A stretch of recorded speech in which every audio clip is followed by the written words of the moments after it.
श्री सच्चिदानंद सद्गुरु साईनाथ महाराज की जय।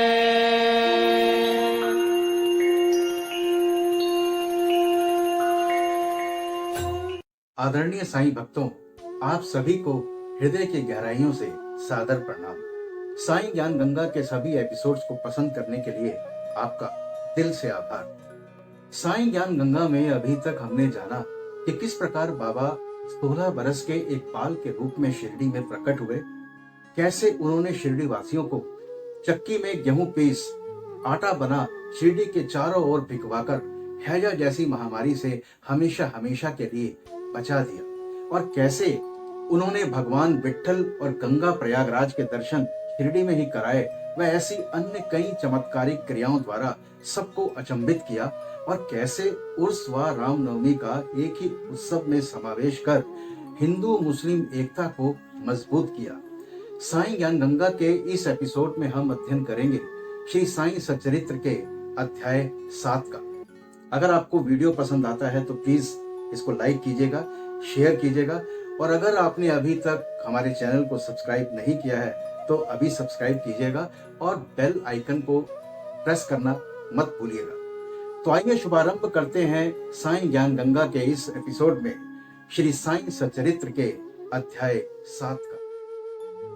श्री साईं बाबा समस्त योगिक क्रियाओं में पारंगत थे। 6 क्रियाओं के तो वे पूर्ण ज्ञाता थे। खंड योग द्वारा बाबा अपने शरीर के अवयवों को अलग अलग कर लेते थे और फिर वापस उन्हें पुनः उसी तरीके से जोड़ देते थे। धोती योग व समाधि लगाना भी वे निपुणता से करते थे। ये सब क्रियाएं मुख्यतः हिंदू किया करते हैं। यदि कहा जाए कि वे हिंदू थे तो आकृति से वे कईयों को यवन प्रतीत होते थे। कोई भी यह निश्चय पूर्वक नहीं कह सकता था कि वे हिंदू थे या यवन। वे हिंदुओं का रामनवमी उत्सव यथाविधि मनाते थे और साथ ही मुसलमानों का चंदन उत्सव भी। वे उत्सव में दंगलों को प्रोत्साहन तथा विजेताओं को पर्याप्त पुरस्कार देते थे। गोकुल अष्टमी को वे गोपाल काला उत्सव भी बड़ी धूमधाम से मनाते थे। ईद के दिन वे मुसलमानों को मस्जिद में नमाज पढ़ने के लिए आमंत्रित किया करते थे। यदि कहें कि वे यवन थे तो उनके कान हिंदुओं की रीति अनुसार छिदे हुए थे। यदि कोई उन्हें हिंदू कहे तो वे सदा एक टूटी फूटी मस्जिद में रहे, और यदि मुस्लिम कहें तो वे सदा वहां धुनी प्रज्वलित रखते थे तथा अन्य कर्म जो कि इस्लाम धर्म के विरुद्ध हैं, जैसे चक्की पीसना, शंख तथा घंटी नाद, होम आदि कर्म करना, अन्न दान और अर्थ द्वारा पूजन आदि सदैव उनके मार्गदर्शन में वहां चलते रहते थे। कुलीन ब्राह्मण और अग्निहोत्री उनको साष्टांग नमस्कार किया करते थे। जो उनके स्वदेश का पता लगाने गए उन्हें अपना प्रश्न ही विस्मृत हो गया और वे उनके दर्शन मात्र से ही मोहित हो गए। अस्तु कोई इसका निर्णय नहीं कर सका कि यथार्थ में साईं बाबा हिंदू थे या यवन। यह सच्चाई है कि जो अहम व इंद्रिय जन्य सुखों को तिलांजलि देकर ईश्वर की शरण में आ जाता है तथा जब उसे ईश्वर के साथ अभिन्नता प्राप्त हो जाती है तब उसकी कोई जाति पाति नहीं रह जाती। इसी कोटि में श्री साईं बाबा थे। वे जातियों और प्राणियों में जरा सा भी भेदभाव नहीं रखते थे। फकीरों के साथ वे आमिष और मछली का सेवन भी कर लेते थे। कुत्ते भी उनके भोजन पात्र में मुंह डालकर स्वतंत्रता पूर्वक खाते थे, परंतु बाबा ने कभी कोई आपत्ति नहीं की। ऐसा अपूर्व और अद्भुत श्री साईं बाबा का अवतार था। बाबा अखंड सच्चिदानंद थे। जिसने भी उनके श्री चरणों की शरण ली उसे साक्षात्कार की प्राप्ति हुई। अनेक सन्यासी, साधक और अन्य मुमुक्षु जन श्री साईं बाबा के पास आया करते थे। बाबा उनके साथ चलते फिरते, उठते बैठते, उनसे वार्तालाप कर उनका चित्त रंजन किया करते थे। वे कभी भी विवाद और मतभेद में नहीं पड़ते थे तथा सदा शांत और स्थिर रहते थे, परंतु कभी कभी वे क्रोधित भी हो जाया करते थे। बाबा सदैव ही वेदांत की शिक्षा दिया करते थे। कोई भी अंत तक न जान सका कि श्री साईं बाबा वास्तव में कौन थे। अमीर और गरीब दोनों उनके लिए एक समान थे। स्वयं ज्ञानावतार होकर भी वे सदैव अज्ञानता का प्रदर्शन किया करते थे।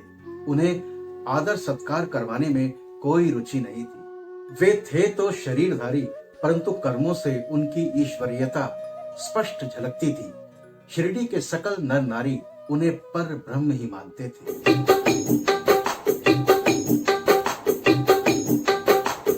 साईं ने सबको दिया एक सूत्र एक नाम, सब प्राणिन में ब्रह्म है, सबको करो प्रणाम। भेद भाव विद्वेष अरु अहम दुर्गुणी खान, इनको में तो तब मिले ऊंचो सो स्थान, ऊंचो सो स्थान। ओम साईं श्री साईं जय जय साईं, ओम साईं श्री साईं जय जय साईं, ओम साईं श्री साईं जय जय साईं, ओम साईं श्री साईं जय जय साईं, ओम साईं श्री साईं जय जय साईं, ओम साईं श्री साईं जय जय साईं। साईं बाबा ने शिरडी के प्राय सभी मंदिरों का जीर्णोद्धार किया। तात्या पाटिल के द्वारा उन्होंने शनि, गणपति, शंकर पार्वती, ग्राम्य देवता और हनुमान जी आदि मंदिर ठीक करवाए। उनका दान भी विलक्षण था। दक्षिणा के रूप में जो धन एकत्रित होता था, उसमें से वे किसी को 20 रुपए, किसी को 15 रुपए या किसी को 50 रुपए, इस प्रकार प्रतिदिन स्वच्छंदता पूर्वक वितरण कर देते थे। प्राप्तकर्ता उसे शुद्ध दान समझता था। बाबा की भी सदैव यही इच्छा थी कि दान का उपयुक्त रीति से व्यय किया जाए। बाबा के दर्शन से भक्तों को अनेक प्रकार का लाभ पहुंचता था। अनेकों निष्कपट और स्वस्थ बन गए, दुष्टात्मा पुण्यात्मा में परिणत हो गए, अनेकों कुष्ठ रोग से मुक्त हो गए और अनेकों को मनोवांछित फल की प्राप्ति हो गई। पंगुओं की पंगुता नष्ट हो गई। उनकी कीर्ति दूर दूर तक फैलती गई और भिन्न भिन्न स्थानों से यात्रियों के झुंड शिरडी आने लगे। बाबा सदा धूनी के पास ही आसन जमाए रहते और वहीं विश्राम किया करते थे।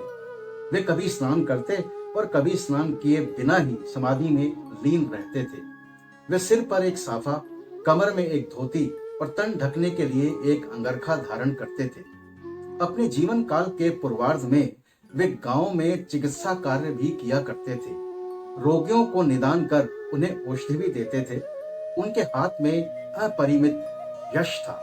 इस कारण वे अल्पकाल में ही योग्य चिकित्सक विख्यात हो गए। एक अद्भुत घटना है। एक भक्त की आंखें बहुत लाल हो गईं। शिरडी सरीखे छोटे गांव में कोई डॉक्टर उपलब्ध नहीं था। तब भक्तगणों ने रोगी को बाबा के समक्ष उपस्थित किया। इस प्रकार की पीड़ा में आमतौर पर डॉक्टर लेप, मरहम, अंजन, गाय का दूध तथा कपूर युक्त औषधियों को प्रयोग में लाते हैं, पर बाबा की औषधि तो सर्वथा ही भिन्न थी। उन्होंने भिलावा पीसकर उसकी 2 गोलियां बनाई और रोगी के नेत्रों में एक एक गोली चिपकाकर कपड़े की पट्टी से आंखें बांध दी। दूसरे दिन पट्टी हटाकर नेत्रों के ऊपर जल के छींटे छोड़े गए।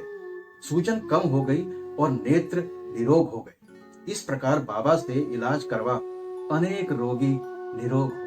अध्याय 7 में अब बात बाबा की योगिक क्रियाओं की। बाबा को समस्त योगिक प्रयोग और क्रियाएं ज्ञात थी। इनमें से एक अद्भुत क्रिया धोती क्रिया है, जो कि आंतें स्वच्छ करने की क्रिया है। यह क्रिया बाबा एक वट वृक्ष के नीचे किया करते थे।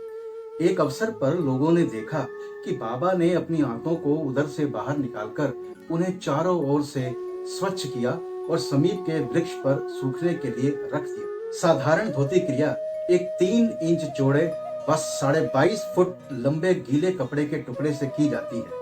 इस कपड़े को मुंह के द्वारा उदर में उतार लिया जाता है तथा उसे लगभग आधा घंटे तक रखे रहते हैं ताकि उसका पूरा प्रभाव हो जाए। तत्पश्चात उसे बाहर निकाल लेते हैं। पर बाबा की तो यह धोती क्रिया सर्वथा विचित्र और असाधारण ही थी। धोती क्रिया के अलावा बाबा द्वारा की जाने वाली एक और अद्भुत क्रिया थी खंड योग। एक समय बाबा ने अपने शरीर के अवयव पृथक पृथक यानी अलग अलग कर द्वारका माई के भिन्न भिन्न स्थानों में बिखेर दिए। अकस्मात उसी दिन एक महाशय वहां पधारे और अंगों को इस प्रकार यहाँ वहां बिखरा देखकर बहुत ही भयभीत हुए। पहले उन्होंने सोचा कि लौटकर ग्राम अधिकारी के पास यह सूचना भिजवा देनी चाहिए कि किसी ने बाबा का खून करके उनके टुकड़े टुकड़े कर दिए हैं, परंतु सूचना देने वाला ही पहले पकड़ा जाता है, यह सोचकर वे चुप ही रहे। दूसरे दिन जब वे द्वारका माई में गए तो तो बाबा को पूर्ववत हृष्ट पुष्ट और स्वस्थ देखकर उन्हें बड़ा विस्मय हुआ। उन्हें ऐसा लगा कि पिछले दिन जो दृश्य देखा था वो शायद कोई सपना तो नहीं था। बाबा बालकाल से ही योगिक क्रियाएं किया करते थे। चिकित्सा के नाम से बाबा ने कभी किसी से एक पैसा भी स्वीकार नहीं किया। अपने उत्तम लोकप्रिय गुणों के कारण उनकी कीर्ति दूर दूर तक फैल गई। बाबा ने अनेक निर्धन रोगियों को स्वास्थ्य प्रदान किया। इस प्रसिद्ध डॉक्टरों के डॉक्टर, मसीहों के मसीहा ने कभी अपने स्वार्थ की चिंता न कर अनेक विघ्नों का सामना किया तथा स्वयं असहनीय वेदना और कष्ट सहन कर सदैव दूसरों की भलाई की और उन्हें विपत्तियों में सहायता पहुंचाई। वे सदा पर कल्याणार्थ चिंतित रहते थे। बाबा शिरडी से मीलों दूर होने वाली घटनाओं को भी शिरडी में बैठे बैठे जान लिया करते थे और अपने भक्त पे आने वाले कष्ट में उसको सहायता पहुंचाते थे। सन 1910 में बाबा दीपावली के शुभ अवसर पर धूनी के समीप बैठे हुए अग्नि ताप रहे थे तथा साथ ही धूनी में लकड़ी डालते जा रहे थे। धूनी प्रचंडता से प्रज्वलित थी। कुछ पलों बाद अचानक बाबा ने लकड़ियां डालने के बदले अपना हाथ ही धूनी में डाल दिया। बाबा का हाथ बुरी तरह से झुलस गया। ऐसा देख माधव व माधवराव देशपांडे ने तुरंत दौड़कर बाबा को बलपूर्वक पीछे खींच लिया। माधवराव ने बाबा से कहा, देवा, आपने ऐसा क्यों किया? बाबा सावधान होकर कहने लगे, यहाँ से कुछ दूरी पर एक लोहारिन जब भट्टी धोंक रही थी, उसी समय उसके पति ने उसे बुलाया। अपनी कमर से बंधे हुए बच्चे का ध्यान छोड़ वो शीघ्रता से वहां दौड़कर गई। अभागवश उसका बच्चा फिसलकर भट्टी में गिर पड़ा। मैंने तुरंत भट्टी में हाथ डालकर बच्चे के प्राण बचा लिए। मुझे अपना हाथ जल जाने का कोई दुख नहीं है, वरन मुझे संतोष है कि एक मासूम बच्चे के प्राण बच गए। तो ऐसी थी बाबा की सर्वव्यापकता और दैवता।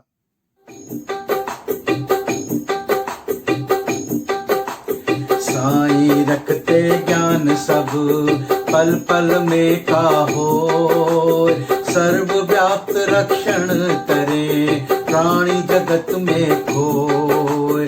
साईं करुणा रूप से करे कृपा अनमोल, कष्ट सभी के हरे प्रभु साईं साईं बोल, साईं साईं बोल। ओम साईं श्री साईं जय जय साईं, ओम साईं श्री साईं जय जय साईं, ओम साईं श्री साईं जय जय साईं, ओम साईं श्री साईं जय जय साईं। माधवराव देशपांडे के द्वारा बाबा का हाथ जल जाने का समाचार पाकर श्री नाना साहेब चांदोरकर मुंबई के एक सुप्रसिद्ध डॉक्टर श्री परमानंद के साथ दवाइयां, लेप, लिंट, पट्टियां आदि साथ लेकर तुरंत शिरडी आ गए। उन्होंने बाबा से डॉक्टर परमानंद को हाथ की जांच करने और जले हुए स्थान पर दवा लगाने की अनुमति मांगी, परंतु बाबा ने मना कर दिया। डॉक्टर से इलाज करवाने के बजाय बाबा ने अपने जले हुए हाथ पर मरहम लगाने की सेवा का अवसर एक कुष्ठ रोग पीड़ित भक्त भागोजी शिंदे को दिया। साधारणतः लोग कुष्ठ रोगियों से उचित दूरी बनाने की सोचते हैं, परंतु बाबा ने उन्हें ही अपने हाथ पर मरहम लगाने के लिए चुना। भागोजी शिंदे रोजाना बाबा के जले हाथ पर घी मलकर उस पर पत्ता रखकर पट्टी बांधने लगे। कुछ दिनों उपरांत घाव भर गया। भागोजी शिंदे द्वारा प्रतिदिन प्रातःकाल घृत से हाथ की मालिश और पुनः कसकर पट्टी बांधना बाबा की महासमाधि तक इसी प्रकार चलता रहा। वास्तव में श्री साईं बाबा सदृश पूर्ण सिद्ध को इस चिकित्सा की भी कोई आवश्यकता नहीं थी, परंतु भक्तों के प्रेमवश उन्होंने भागोजी शिंदे की ये सेवा रूपी उपासना निर्विघ्न स्वीकार की। जब बाबा लेंडी बाग को जाते तो भागोजी शिंदे छाता लेकर उनके साथ ही जाते थे। प्रतिदिन प्रातःकाल जब बाबा धूनी के पास आसन पर विराजते, तब भागोजी वहां पहले से ही उपस्थित रहकर अपना कार्य प्रारंभ कर देते थे। भागोजी ने पिछले जन्म में अनेक पाप कर्म किए थे, इस कारण वे कुष्ठ रोग से पीड़ित थे। उनकी उंगलियां गल चुकी थीं और शरीर पीप आदि से भरा हुआ था, जिससे दुर्गंध भी आती थी। यद्यपि बाह्य दृष्टि से वे दुर्भागी प्रतीत होते थे, परंतु बाबा का प्रधान सेवक होने के नाते हकीकत में वे ही अधिक भाग्यशाली तथा सुखी थे।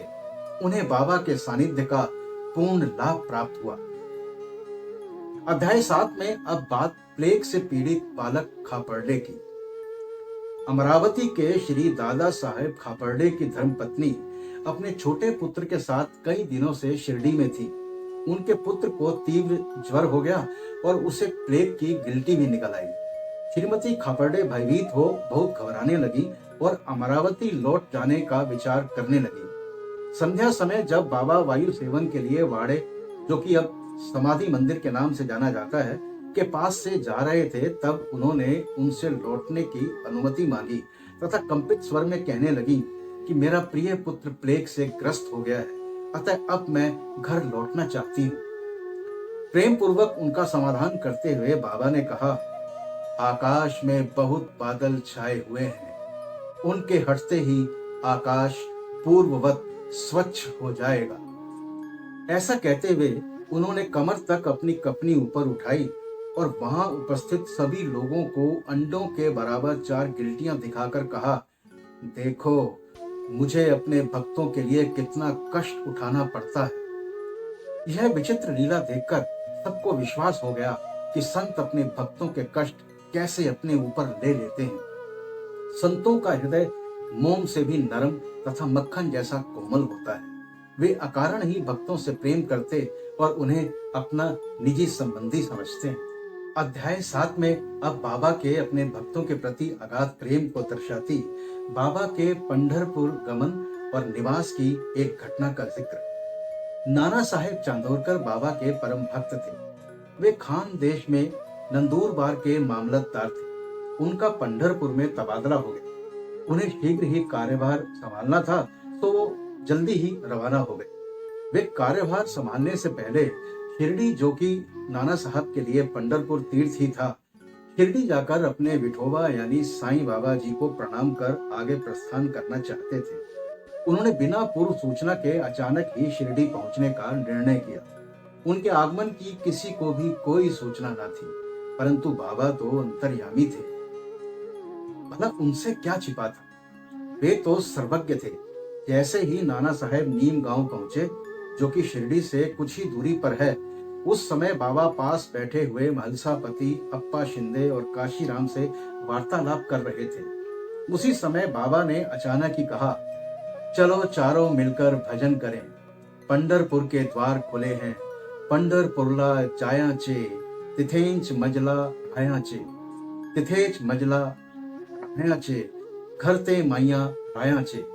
ये मराठी के शब्द हैं, जिनका भावार्थ है, मुझे पंढरपुर जाकर वहीं रहना है, क्योंकि वो मेरे स्वामी का, मेरे ईश्वर का घर है। बाबा गाते जाते और भक्तगण उसे दोहराते जाते। कुछ समय में नाना साहेब ने वहां सकुटुंब पहुंचकर बाबा को प्रणाम किया और बाबा से पंढरपुर पधारने तथा वहां निवास करने की प्रार्थना की। मौजूद भक्तों ने नाना साहब को बतलाया कि बाबा पंढरपुर वास के भाव में पहले से ही थे। यह सुनकर नाना साहेब द्रवित हो साईं जी के श्री चरणों पर गिर पड़े और बाबा की आज्ञा और ऊदी तथा आशीर्वाद प्राप्त कर वे पंढरपुर को रवाना हो गए। बाबा की कथाएं अनंत है, जिनका अध्ययन करने अथवा सुनने से अद्भुत आनंद की प्राप्ति होती है। श्री साईं सचरित्र का अध्याय 7 यहीं पर संपन्न होता है। साईं ज्ञान गंगा के अगले एपिसोड में चर्चा होगी श्री साईं सचरित्र के अध्याय 8 की। अगर आपको ये वीडियो पसंद आया तो इसे लाइक कीजिएगा और ज्यादा से ज्यादा शेयर कीजिएगा। और अगर आप हमसे नए जुड़े हैं तो इस चैनल को सब्सक्राइब जरूर कीजिएगा। तो मिलते हैं आपसे अगले एपिसोड में। तब तक मस्त रहिए, स्वस्थ रहिए, साईं नाम जपते रहिए। बाबा सबका भला करे। ओम श्री साईनाथाय नमः। अनंत कोटि ब्रह्मांड नायक राजाधिराज योगी राज पर ब्रह्म श्री सच्चिदानंद सद्गुरु साईनाथ महाराज की जय।